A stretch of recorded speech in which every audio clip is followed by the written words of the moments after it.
যখন পৃথিবীতে কোনো প্রাণীর অস্তিত্ব ছিল না, তখন মহান আল্লাহ তাআলা আগুনের শিখা থেকে জিন জাতি সৃষ্টি করলেন। তাদের জ্ঞান, শক্তি ও ইচ্ছা শক্তি দান করা হলেও আগুনের স্বভাব ধ্বংসাত্মক ছিল। আল্লাহর অশেষ নিয়ামত পেয়ে তারা অহংকারী হয়ে উঠল এবং এক পর্যায়ে তারা আল্লাহকেই ভুলে গেল। ফলে আল্লাহ ফেরেশতাদের বিশাল বাহিনী পাঠালেন। সেই বাহিনীর নেতা ছিলেন আজাজিল। তিনি ছিলেন একজন জিন, যিনি অসাধারণ ইবাদতের কারণে ফেরেশতাদের কাতারে উঠেছিলেন। তার নেতৃত্বে বিদ্রোহী জিনদের পরাজিত করে পৃথিবী থেকে নির্জন দ্বীপ ও গভীর জঙ্গলে তাড়িয়ে দেওয়া হলো। পৃথিবী হলো শান্ত, কিন্তু বিজয়ের পর আজাজিলের মনে গোপন অহংকার জন্ম নিল। সে ভাবল, আমি না থাকলে এ জমিন পবিত্র থাকত না। আমি সবচেয়ে মহান ইবাদতকারী। আল্লাহ সব দেখছিলেন এবং জানতেন তার পতন আসন্ন। এরপর আল্লাহ সিদ্ধান্ত নিলেন আশরাফুল মাখলুকাত মানুষ সৃষ্টি করবেন। তারপর ফেরেশতাদের এক বিশাল নুরানি সভা ডাকা হলো। সেখানে জিব্রাইল, মিকাইল, ইসরাফিল, আজরাইল সহ সবাই উপস্থিত ছিল। আজাজিলও ছিলেন। গভীর নীরবতার মধ্যে মহান আল্লাহ তাআলা ঘোষণা করলেন, আমি পৃথিবীতে আমার খলিফা মানুষ সৃষ্টি করব। এই ঘোষণা বজ্রপাতের মতো শোনালো। ফেরেশতারা জিনদের ধ্বংসলীলার স্মৃতি মনে করে ভয়ে ভয়ে বিনয়ে প্রশ্ন করলেন, হে রব, আপনি কি এমন জাতি সৃষ্টি করবেন যারা ফ্যাসাদ ছাড়াবে, রক্তপাত করবে? আমরা তো দিন রাত আপনার তসবিহ পড়ি, আমাদের ইবাদত কি যথেষ্ট নয়? তাদের প্রশ্নে কোনো বিদ্রোহ ছিল না, ছিল শুধু বিস্ময়। আল্লাহ তাআলা উত্তর দিলেন, আমি যা জানি তোমরা তা জানো না। তিনি জানতেন মানুষের মধ্যে এমন রূহ ফুঁকে দেবেন যারা নফসের সাথে যুদ্ধ করে আল্লাহকে ডাকবে। তাদের মধ্য থেকে নবী, আউলিয়া, শহীদ, সিদ্দিক আসবে। ফেরেশতারা মাথা নত করে সব কিছু মেনে নিলেন। এবার মাটি সংগ্রহের পালা। জিব্রাইল আলাইহিসসালামকে আদেশ দেওয়া হলো মাটি আনতে, কিন্তু মাটি জিব্রাইল আলাইহিসসালামের কাছে কেঁদে কেঁদে ফরিয়াদ করল, দয়া করে আমাকে স্পর্শ করো না। আমার অংশ দিয়ে এমন জীব তৈরি হবে যারা পাপ করবে, জাহান্নামে জ্বলবে। জিব্রাইল তখন মাটির প্রতি দয়া দেখিয়ে ফিরে এলেন। একইভাবে মিকাইলও ফিরলেন। অবশেষে আজরাইলকে পাঠানো হলো। আজরাইল মাটির কান্না উপেক্ষা করে বিভিন্ন রং ও প্রকৃতির মাটি নিয়ে এলেন। এ কারণেই মানুষের রং ও স্বভাব ভিন্ন ভিন্ন। আল্লাহ আজরাইলকে মৃত্যুর দায়িত্ব দিলেন এবং মৃত্যুর কারণ আলাদা করে দেওয়ার প্রতিশ্রুতি দিলেন। আল্লাহ নিজ হাতে মাটি দিয়ে আদম আলাইহিসসালামের শরীর গড়লেন। সেই শরীর জান্নাতের দরজায় 40 বছর পড়ে রইল, শুকিয়ে পাথরের মতো হয়ে গেল। ফেরেশতারা অবাক হয়ে দেখলেন। ইবলিশ ঈর্ষায় জ্বলতে লাগলেন। তিনি শরীরের চারপাশে ঘুরে লাথি মেরে বললেন, তুই কে? আমি আগুন থেকে সৃষ্টি, আর তুই পচা মাটির থেকে। আমি তোর চেয়ে অনেক গুণে শ্রেষ্ঠ। অবশেষে আল্লাহ রূহকে আদেশ দিলেন শরীরে প্রবেশ করতে। রূহ প্রথমে অস্বীকার করল, কিন্তু আল্লাহর আদেশে মাথা থেকে প্রবেশ করল। মাথায় পৌঁছাতে আদম আলাইহিসসালাম চোখ খুললেন, নাকে পৌঁছাতে হাঁচি দিলেন। জিব্রাইল আলাইহিসসালাম আলহামদুলিল্লাহ বললেন। জিব্রাইল বললেন, আলহামদুলিল্লাহ বলুন। আদম বললেন, আলহামদুলিল্লাহ। আল্লাহর উত্তর দিলেন, ইয়ারহামুকুল্লাহ। এটি সৃষ্টি ও স্রষ্টার প্রথম কথোপকথন।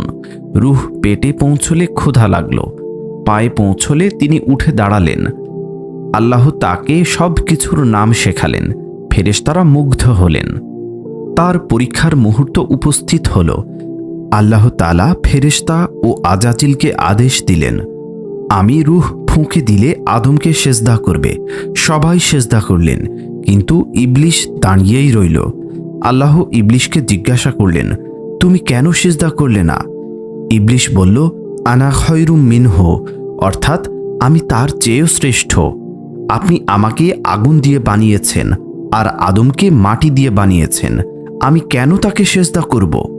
এই অহংকারে তার 1000 বছরের ইবাদত নষ্ট হল। আল্লাহ বললেন, বেরিয়ে যা, তুই অভিশপ্ত। তোর কিয়ামত পর্যন্ত লানত বর্ষিত হোক। ইবলিশ ক্ষমা চাইল না, বরং কিয়ামত পর্যন্ত হায়াত ও মানুষকে বিপথে নেওয়ার অনুমতি চাইল। আল্লাহ মঞ্জুর করলেন, কিন্তু ইবলিশকে সতর্ক করে দিলেন, আমার খাঁটি বান্দাদের উপর তোর কোনো ক্ষমতা চলবে না। আদম একা থাকায় আল্লাহ তার বাম পাঁজরের হাড় থেকে হাওয়া আলাইহিসসালামকে সৃষ্টি করলেন। আদম হাওয়া আলাইহিসসালামকে জিজ্ঞাসা করলেন, তুমি কে? হাওয়া বললেন, আমি নারী। আল্লাহ আমাকে সৃষ্টি করেছেন যাতে আপনি শান্তি পান। তারপর তাদের বিয়ে হলো। আল্লাহ বললেন, তোমরা জান্নাতে বসবাস করো, যা ইচ্ছা খাও, কিন্তু ওই একটি গাছের কাছে যেও না। ইবলিশ জান্নাতের বাইরে থেকে তাদের উপর ষড়যন্ত্র করতে লাগল। সে সাপের বেশে প্রবেশ করে হিতৈষীর ছলে কাঁদতে লাগল, বলল, এ সুখ চিরকাল থাকবে না, তোমরা মরে যাবে।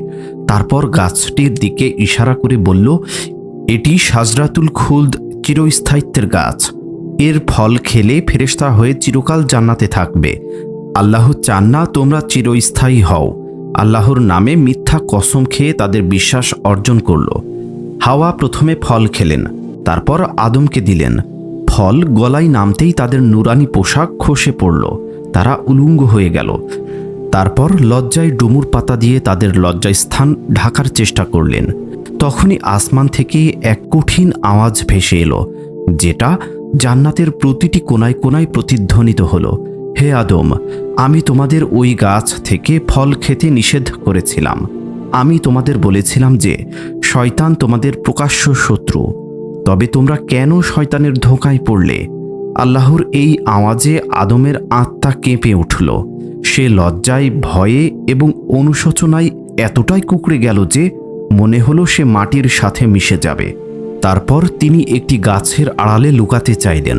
আল্লাহ তাকে ডাক দিয়ে বললেন, হে আদম, তুমি কি আমার ভয়ে পালিয়ে যাচ্ছ? আদম আলাইহিসসালাম কেঁদে কেঁদে বললেন, না মাবুদ, আমি আপনার ভয়ে পালাচ্ছি না। তারপর আল্লাহর দরবারে বিচার বসল। আদম, হাওয়া এবং ইবলিশ সবাইকে হাজির করা হলো। আল্লাহ আদমকে জিজ্ঞাসা করলেন, হে আদম, তুমি কেন এমন কাজ করলে? আদম আলাইহিসসালাম আল্লাহকে কোনো অজুহাত দেখালেন না।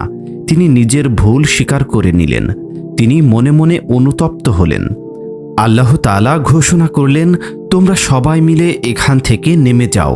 জান্নাত হচ্ছে পবিত্র স্থান, এখানে অবাধ্যদের কোনো স্থান নেই।